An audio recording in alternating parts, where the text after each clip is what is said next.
পরীক্ষার জন্য 4টা দিন সময় পেলাম রে মাবুদ।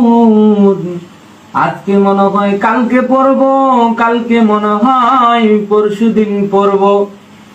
এইভাবে করতে করতে 7 দিনের মধ্যে 5টা দিন চলে গেল রে মাবুদ।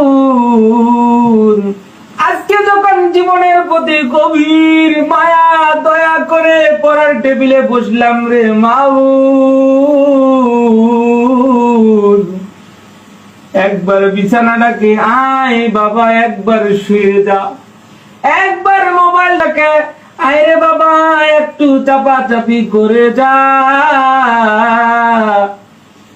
অতঃপর গভীর আগ্রহ নিয়ে যখন হিস্ট্রিক্যাল থট নিয়ে পড়ার টেবিলে বসলাম রে মাবুদ,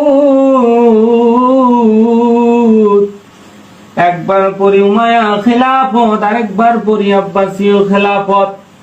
পড়তে পড়তে জীবনের প্রতি মায়া দয়া না করে বুঝতে পারি রে মাবুদ,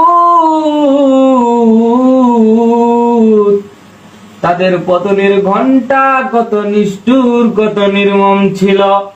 আয় রব্বুল আলামিন, আজকে আমি ফাঁকিবাজি করেছি, পড়ি নাই, আমার এই দুর্বলতাকে কাজে লাগিয়ে পুঁজি করে আমার সাররা না জানি কখন আমার পতনের ঘন্টা বাজিয়ে দেয়। আয় রব্বুল আলামিন, তোমার কাছে ফরিয়াদ করতেছি রে মাবুদ, এইবার আমার মেধাকে খুলে দাও, পরবর্তী সময়ে আর আমি ফাঁকিবাজি করব না।